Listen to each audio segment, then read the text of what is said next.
এক সময় হযরতে ওমরে ফারুক রাদিয়াল্লাহু তাআলা উনি যখন মসজিদে নববীতে নামাজ পড়াচ্ছিলেন, একজন বেঈমান কাফের, বেদিন কাফের, মুনাফিক নামাজ জামার ভিতরে বড় একটা তরোয়াল ঢুকিয়ে রেখেছিল। হযরতে ওমর যখন নামাজ পড়ার জন্য রুকু আর সিজদা চলে গেছে, তরোয়ালটা বার করে খ্যাস খ্যাস করে তানাকে হত্যা করেছে। 3 দিন পরে কম বেশি দুনিয়া থেকে শহীদ হয়ে মৃত্যুবরণ করেছে। ওমর ফারুক রাদিয়াল্লাহু তাআলা আনহু যখন হায়াতে বেঁচে ছিল, ওনার ছেলেকে বললেন, আমার ছেলে আম্মা জান মা আয়েশা সিদ্দিকা রাদিয়াল্লাহু তাআলা তিনি হায়াতে বেঁচে আছেন। আল্লাহর নবী যেখানে ঘুমিয়ে আছে ওই জায়গার পাশে একটা জায়গা আছে আম্মা জান আয়েশা সিদ্দিকার জায়গা। দুনিয়া থেকে মৃত্যুবরণ করলে ওখানে ঘুমানো হবে, কিন্তু আমি তো আগে মারা যাব। আমার জন্য ওই জায়গাটা একটু ভিক্ষা দেয় কি দেখবে, চাইবে না, জোর করবে না, আমি যে মহান আমার পরিচয় দেবে না।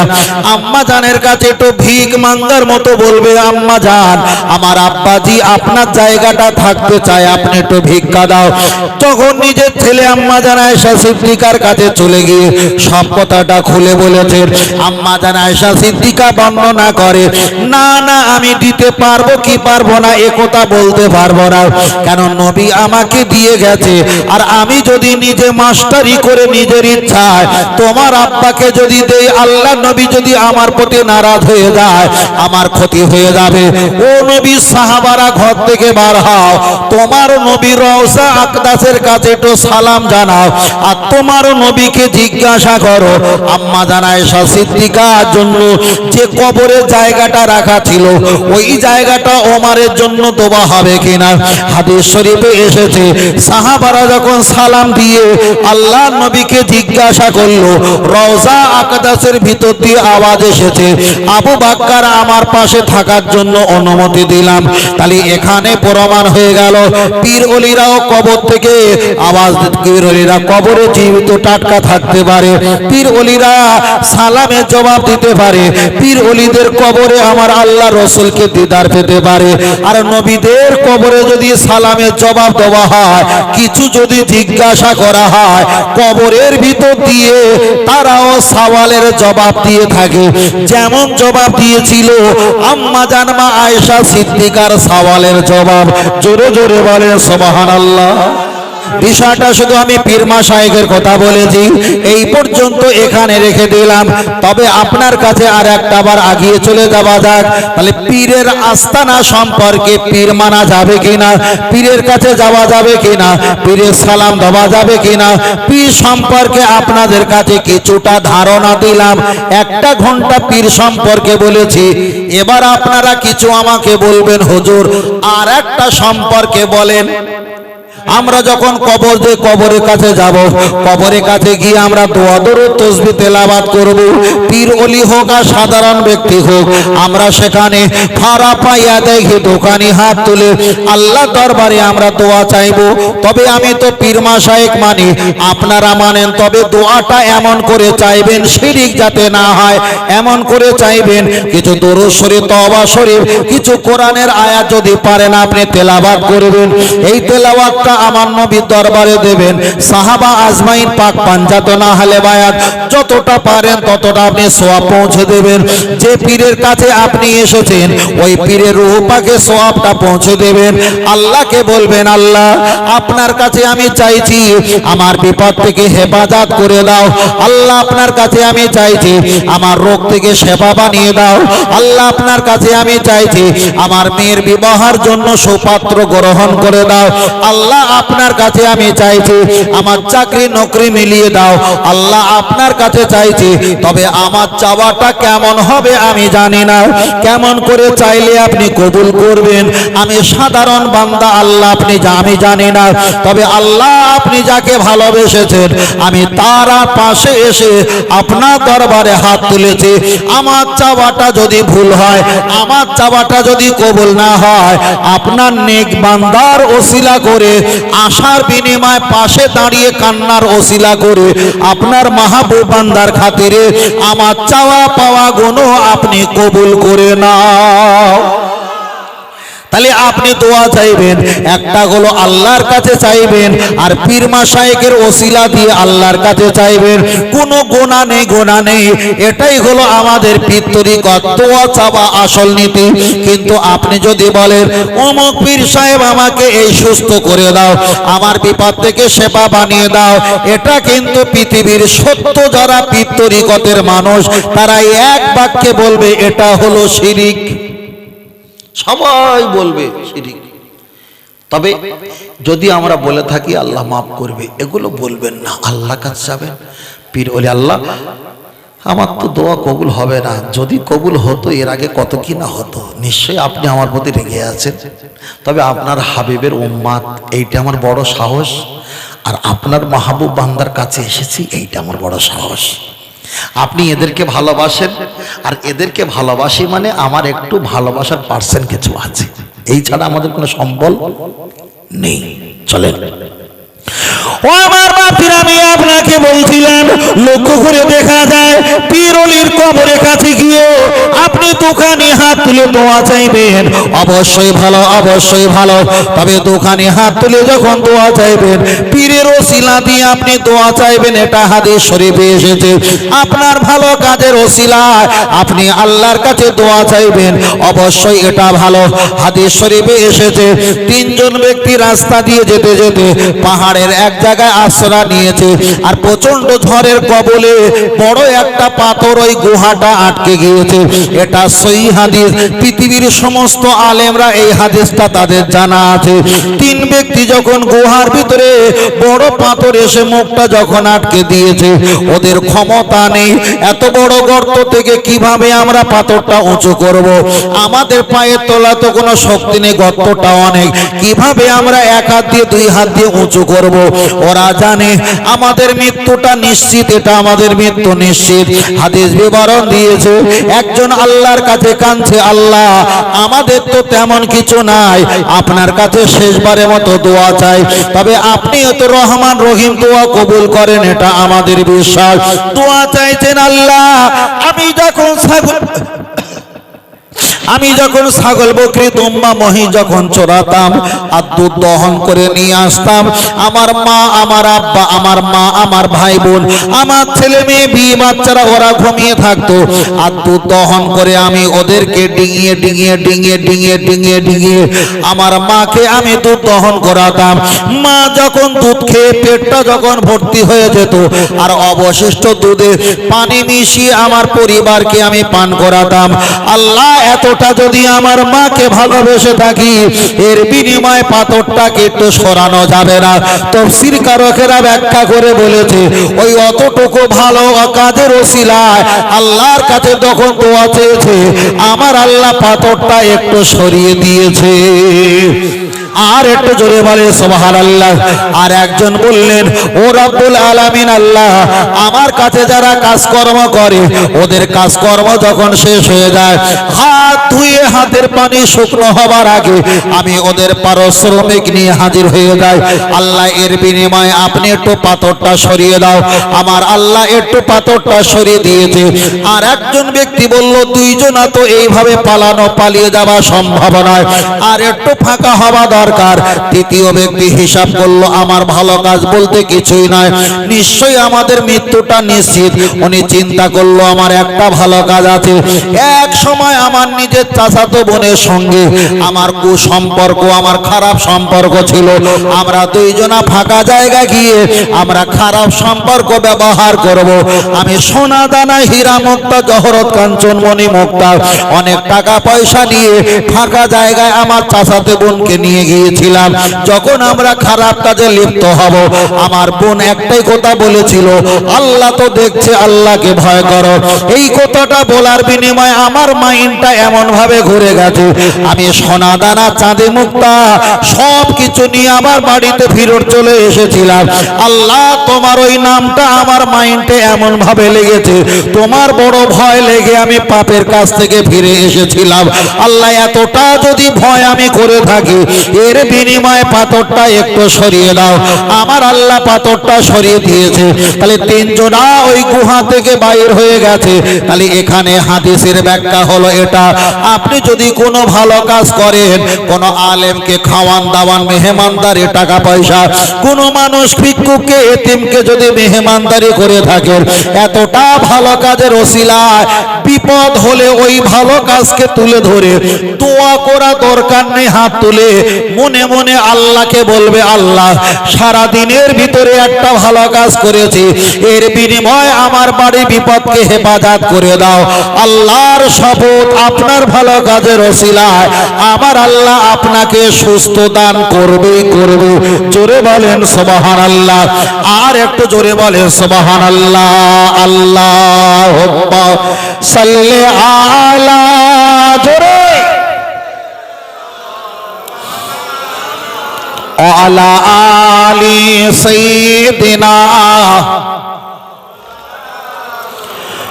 সাল্লাল্লাহু আলাইহি ওয়াসাল্লাম। আমার কথা বুঝতে পারছেন তো বাবু? শুধু প্রয়োজনটা বলছি, অপ্রয়োজনীয় কোনো কথা বলার অবকাশ নেই, আর বলারও কোনো প্রয়োজন নেই।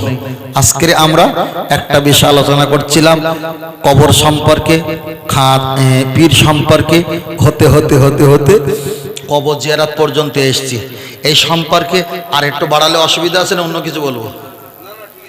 এই বিষয়, তাহলে বিষয়টা আর পুরো জেনে যাব, এই বিষয়টা পুরো জেনে যাব। তাহলে একটা গজল বলি, তাই না? মাশাআল্লাহ। आखिरी रसूल তুমি নবী আকরাম, आखिरी रसूल তুমি নবী আকরাম, তোমার কদমে মোর হাজারো সালাম, তোমার কদমে মোর হাজারো সালাম। বলো সুবহানাল্লাহ। আর একটু জোরে হবে না? বনের হরিণ, আসমান জমিন সবাই তোমায় চিনেছে, ওই আকাশের মেঘমালা ছায়া তোমায় করেছে, মিশকে আতর যার গায়ের ওই ঘাম, মিশকে আতর যার গায়ের ওই ঘাম, তোমার কদমে মোর হাজারো সালাম। আখিরি রসুল তুমি নবী আকরাম, আখিরি রসুল তুমি নবী আকরাম, তোমার কদমে মোর হাজারো সালাম, তোমার কদমে মোর হাজারো সালাম। আবু বকর, উসমান, ওমর সবাই তোমায় দিবানা, গরম পাথর বুকে বেলাল কিন্তু নবীজিকে ভোলে না, অন্তরে গেঁথেছিল নূর নবীর নাম, অন্তরে গেঁথেছিল নূর নবীর নাম, তোমার কদমে মোর হাজারো সালাম। আর একটু জোরে হবে না? তোমার কদমে মোর হাজারো সালাম। আখিরি রসুল তুমি নবী আকরাম, আখিরি রসুল তুমি নবী আকরাম, তোমার কদমে মোর হাজারো সালাম, তোমার কদমে মোর হাজারো সালাম।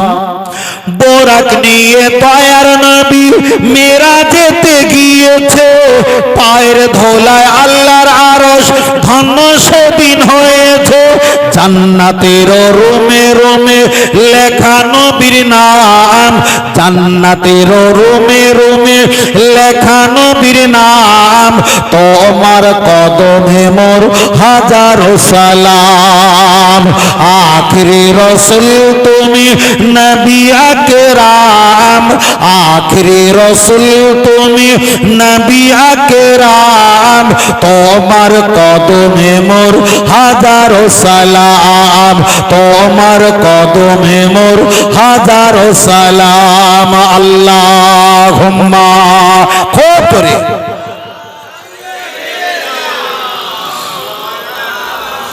ওয়ালা আলি সাইয়্যিদিনা। এটা তাকবীর, নারে তাকবীর। পিছনে যারা এসেছো আপনারা লাস্টে এসেছেন, তাকবীর কাজা আছে কিন্তু তকবির কাজা আছে, আমরা সামনে ছিলাম না, অনেক তকবির দিয়েছি। ওরা পিছনে আছে, ওদের অনেক তকবির কাজা আছে। পিছন থেকে বড় ভাই ছোট ভাই তকবির দেন, নারে তাকবীর, নারে তাকবীর, নারায়ে রিসালাত। বলেন ইয়া রাসূলুল্লাহ, বলেন ইয়া রাসূলুল্লাহ।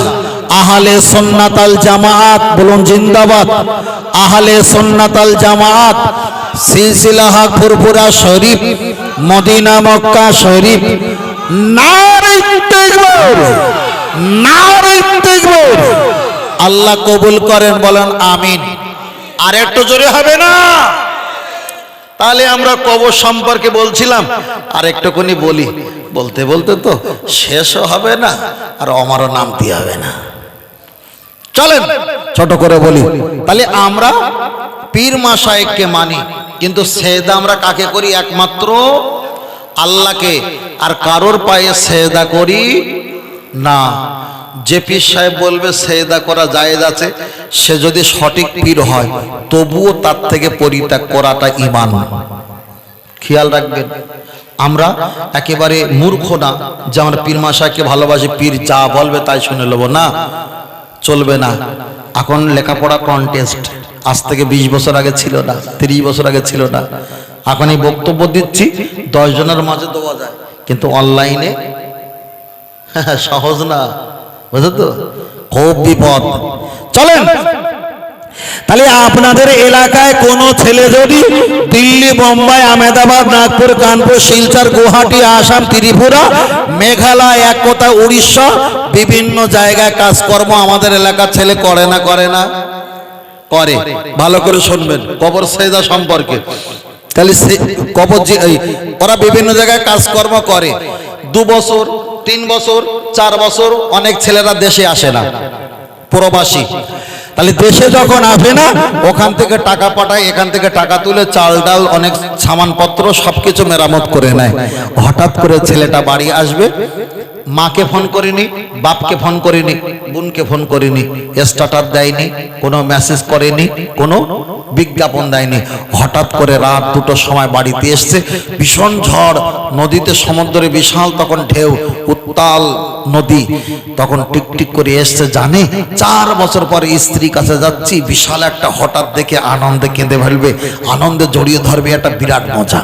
ছেলেটা আশা ভরসা নিয়ে কলাঘাটে নেমেছে, কাঁপতে কাঁপতে কাঁপতে কাঁপতে আধা ঘন্টা 45 মিনিট হেঁটে হেঁটে রাত 2:30টার সময় ভিজে ভিজে ঘরে আওয়াজ দিচ্ছে। কিন্তু স্ত্রী যেখানে ঘুমায়, যে কামরায় ঘুমায় 2 তলার উপরে, সেই 2 তলার উপরে উঠে দেখে স্ত্রীর জুতোর পাশে আর এক ব্যক্তির বুট জুতো রাখা আছে। স্ত্রী মাথা, এই তখন পুরুষের মাথা ভালো থাকবে না খারাপ থাকবে? ভাই কি বলে? মাথায় কাজ করবে। আর যে 4 বছর আসেনি, আমি কাউকে ফোন করে বলিনি, তাহলে এমন করে যখন এসছি, আসার পরে দেখতে পাচ্ছি আমার স্ত্রীর ঘরে এখানে ঘুমায়, সেখানে স্ত্রী পাশে আর একটা পুরুষ মানুষের বুট জুতো রাখা আছে। স্বামী মাথা খারাপ হয়ে যাবে না? যাবে না? হয়ে যাবে, মাথা খারাপ হয়ে যাবে। বাবা, আমি বললাম বাবা টেনশন করো না, হয়তো তোমার শালাবাবু এসেছে, তার বোনের শরীর খারাপ, শালাবাবু যদি বোনের সঙ্গে থাকে সেখানে কোনো চিন্তা আছে? ভাই বোনে থাকবে, কোনো চিন্তা নেই।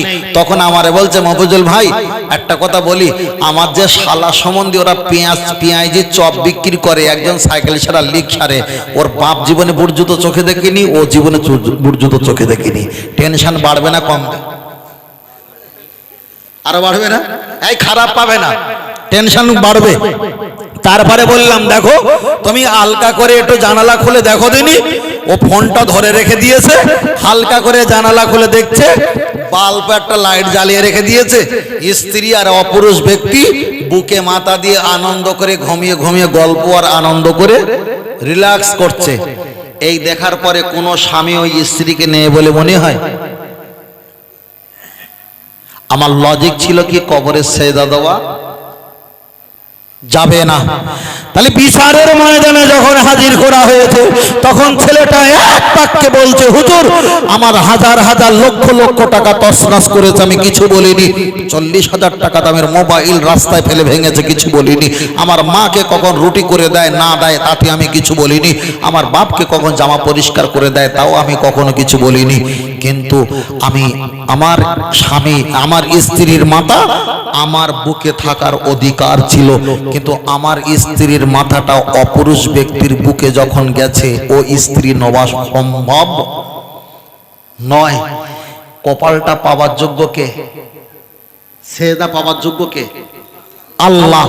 তাহলে একটা মহিলার মাথা যদি আপনার বুকের কাছে না এসে অপুরুষ ব্যক্তির বুকের কাছে যায়, দুনিয়ার কোন স্বামী যদি সেই স্ত্রীকে যদি লাথি মেরে বাহির করে দেয়, এ সেজদা একমাত্র হবে আল্লাহর। আল্লাহর কাছে সেজদা না দিয়ে অন্য কোন ব্যক্তির কাছে সেজদা দিলে আল্লাহ ও মুসলমানের ঘর থেকে লাথি মেরে জাহান্নামে দেবে না, দেবে না। আমরা পীর ওলিকে মানি, মহব্বত করি, ভালোবাসি, ওসিলাদের দোয়া চাই, তাদের নামে দোয়া খাই, সবরেসানি কোরআন তেলাওয়াত করি, তাদের নামে তকবীর দেই, জিন্দাবাদ দেই, তাদের জন্য দোয়া রাখি। কিন্তু তাদের কবরের কাছে গিয়ে সেজদা দেওয়া যাবে? বিষয়টা পরিষ্কার হলো। আমি চাইলে এক কথা বলে দিতে পারতাম, কবরে সেজদা দেবে না হারাম। একটু বুঝিয়েছি ভালো করে যে কখনো দেওয়া যাবে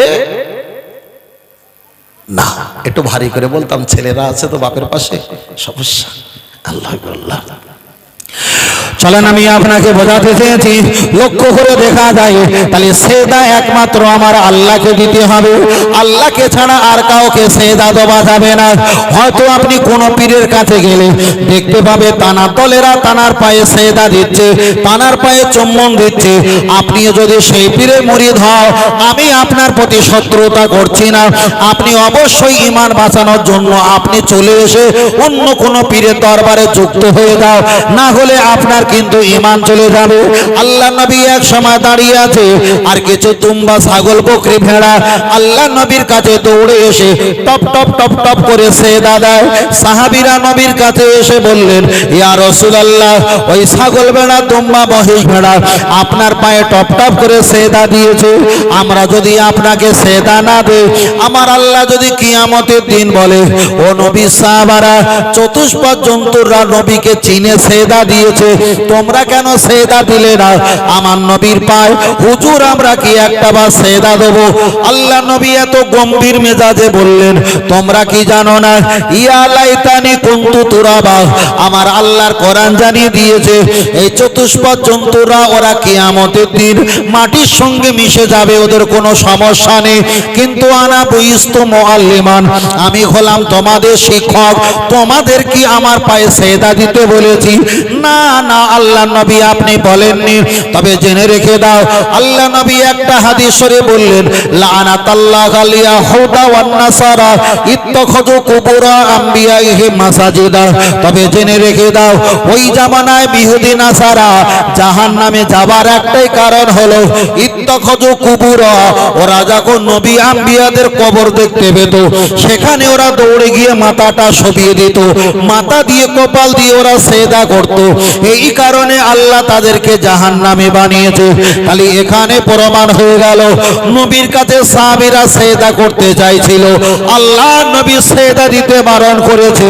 পৃথিবীর কোন পীর ওলি যদি আপনাকে বলে বাবা মাথায় সেজদা দাও, তাহলে নিঃসন্দেহে তার মুখে লাথি মারাটাই ফরজ, ঠিক না বে ঠিক? পরিষ্কার, চলবে না। ফের বলছি, আপনি কাকে মানেন না মানেন সেটা ভিন্ন ব্যাপার।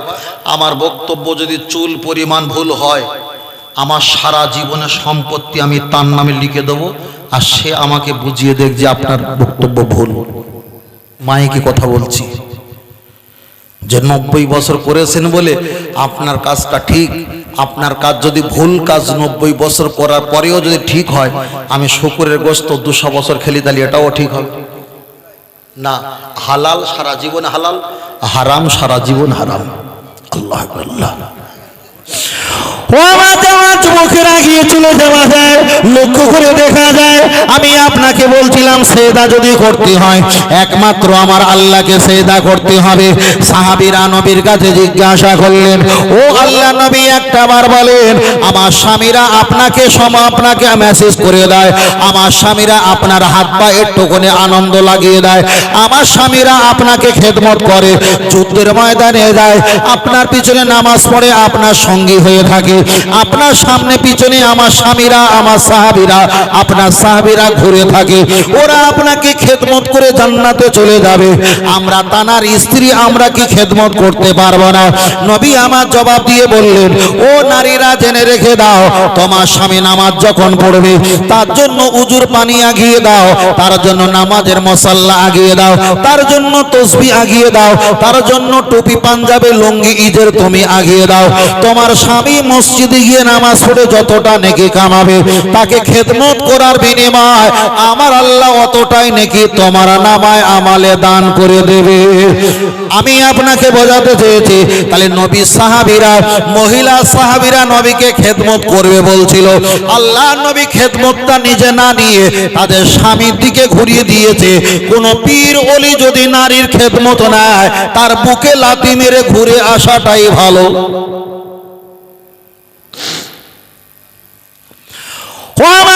যুবকেরা গিয়ে চলে যাওয়া যায়, লক্ষ্য করে দেখা যায় অনেক জায়গায় আছে সেখানে দেখা যায় লাইট বন্ধ করে দিয়ে এখন দুনিয়ার বাতি লিভিয়ে দাও, অন্তরে বাতি জ্বালিয়ে দাও, লা ইলাহা ইল্লাল্লাহ বলে জিকির করে। আমি তাদেরকে খারাপ বলতে পারি, কিন্তু আমাদের নসিবটা বড় ভালো, আমরা এমন একটা পীরের দল পেয়েছি আহলে সুন্নাত আল জামাত, ফুরফুরা দাদা পীর রহমাতুল্লাহ আলাইহির, যে দলটা পৃথিবীর আর এমন দল আর দ্বিতীয় খুঁজে পাওয়া যাবে না। আপনি দাদা পীরের মাজারটা জিয়ারত করার আগে ফুল গাছ আছে, ট্রান্সফরমা আছে, বড় একটা বোর্ড লাগানো আছে, ওই জায়গায় লেখা আছে এখানে আতর বাতি দেবে না, এখানে আতর গোলাপ দেবে না, এখানে তোমরা চাদর চড়াবে না, এখানে ধূপকাঠি মোমবাতি আগরবাতি দেবে না, এখানে তোমরা জোরে জোরে কথা বলবে না, এখানে জুতো পরিধান করে প্রবেশ করবে না। পরেই লেখা আছে এখানে খবরদার মহিলারা এখানে প্রবেশ করতে পারবে না। তাহলে যে পীর মাশায়েখ দুনিয়া থেকে চলে যাওয়ার আগে মাজারে পর্যন্ত মহিলাদের যাওয়া নিষেধ করে দেয়, সেই পীর সাহেব কখনো মহিলাদের এক জায়গায় বসিয়ে মুরিদ করতে পারে কি? এটা হলো আমাদের পীর সাহেবের কোয়ালিটি। আল্লাহ আকবার। চলেন আমি আপনাকে বোঝাতে চেয়েছি, আমার কথাটা ভালো করে খেয়াল করে দেখেন। ফুরফুরা দরবার শরীফ দাদা পীর রহমাতুল্লাহ আলাইহির কথা আমি ওখানে ছেড়ে দিলাম, আপনি বসিরহাট দরবারে চলে যাবেন, সেখানে কোনো শিরিক নাই, বেদাত নাই, কোনো শিরিকের গন্ধ নাই। অন্য দরবারে চলে যাবেন, সেখানে তাদের আল আওলাদ নেই, সেখানে শিরিক আর বেদাতি করা হয়, শিরিক আর বেদাতি করা হয়। তবে আমি আপনার কাছে একটাই কথা বলতে চেয়েছি, আমরা ইসাল্লে সোয়াবে অনেকে গরু দান করি, অনেকে মুরগি দান করি, অনেকে চাউল, অনেকে ডাউল আমরা তরি তরকারি দান করি, এটা হলো ইসাল্লে সোয়াবের মেহমানদের জন্য। কোনো একটা ব্যক্তি যদি বলে আমি মাজারে একটা মুরগি দেবো, মুরগি দেবো, পীরের নামে মুরগি দেবো, পীরের নামে মুরগি দেবো, আমার কথাটা খুব ভালো করে খেয়াল করবেন, নইলে আপনার ঈমান যাবে। পীরের নামে আপনি মুরগি দেবেন ভালো ভালো, কিন্তু জবাই করতে গেলে তো আল্লাহর নামে জবাই করতে হয়, বিসমিল্লাহি ওয়া বিসাবিলিল্লাহি ওয়া আলা মিল্লাতি রাসূলুল্লাহ। যেমন আমরা মাইয়িতকে শুইয়ে দেই কবরে আমার রাসূলের নাম নিয়ে, আল্লাহর নাম নিয়ে, আপনি যখন মুরগি ছাগল দুম্বা মহিষ জবাই করবেন বিসমিল্লাহি আল্লাহু আকবার বলে জবাই করতে হয়। আল্লাহর নাম দিয়ে অন্য কোনো ব্যক্তির নাম দিয়ে যদি জবাই করা হয় সেই মুরগি খাওয়া জায়েজ না না জায়েজ? আল্লাহর নাম নিয়ে ভালো করে শোনেন, আল্লাহর নাম বাদ দিয়ে অন্য কোন ব্যক্তির নাম দিয়ে যদি বলা হয় অমুক ব্যক্তি আল্লাহু আকবার, জবাই হবে না? হবে না। তাহলে অন্য কোন ব্যক্তির নামে যদি মুরগি জবাই করা শরিয়াতে হারাম হয়, অন্য কোন ব্যক্তির নামে আপনি খাদ্য খাওয়াবেন, এটা কি করে জায়েজ হয়? সিস্টেমটা আমরা জানিনি, আমাদেরকে বলে না, ওই জন্য আমাদের বেদাত হয়ে যায়, শিরিক হয়। আপনি বলবেন আল্লাহ আমি এই এক হাঁড়ি ক্ষীর রান্না করেছি, হ্যাঁ তোমার অলি বান্দার দরবারে এসেছি, আর এখান থেকে বিতরণ করব। আল্লাহ আমার মনস্কামনা আপনার অলি বান্দার ওসিলায় আপনি কবুল করে নিও। বারহাক জায়েজ, বারহাক জায়েজ, কোনো সমস্যা নেই। আল্লাহ ছাড়া কারোর কাছে যদি আপনি চান, আমি আপনার শত্রু না, আপনি আমার শত্রু না, আমি অন্য কোনো দলের আলেম নয়, আপনি যতটা না ভালোবাসেন তার চাইতে হাজার গুণ আমি ভালোবাসি, তবুও বলছি আল্লাহকে বাদ দিয়ে অন্য কারোর নামে যদি আপনি কিছু করেন, আপনার ঈমান যাবে যাবে যাবে। সারা পৃথিবীর আলেম মনে করবে অমুক ব্যক্তি মুসলমান, আল্লাহর খাতায় আল্লাহকে না ডেকে অন্য কাউকে ডেকে হয়ে গেছে বেঈমান। কথাটা বোঝাতে পেরেছি? সিস্টেমটা জানতে হবে। সিস্টেম না জানলে আমাদেরকে পার্শ্ববর্তী অন্য অন্য মুসলমানরা আমাদেরকে বেদাতি বলে, আমাদেরকে ভণ্ড বলে, আমাদেরকে মাজার পূজারি বলে, আমাদেরকে কবর পূজারি বলে। কেন বলে? আমরা সিস্টেমটা না জেনে কাজ করার কারণে। সিস্টেমটা জানতে হবে। কই আমাকে, আমরা তো বক্তব্য করি, আমাদের তো কেউ বলে না যে আপনি মাজার পূজারি, বলে না।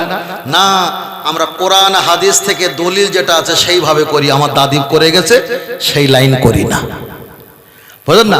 আমার পরদাদা করে গেছে সেইভাবে করি না, আমার চাচা করে গেছে সেইভাবে করি না। আমার নবী, আমার সাহাবা, আমার পীর মাশায়েখরা যেভাবে করে গেছে আমি সেইভাবে করি। কারো আঙুল তোলার অধিকার আছে? নেই। তাহলে দাদা করলে তো আঙুল তোলার অধিকার আছে, কিন্তু আমার দাদা হুজুর করলে কারো আঙুল তোলার অধিকার নেই। খুব সাবধান, খুব সাবধান। কারেন্ট খুব ভালো, কিন্তু কারেন্টের সঙ্গে পাকামো করতে গেলে না জীবন চলে যাবে, জীবন চলে যাবে।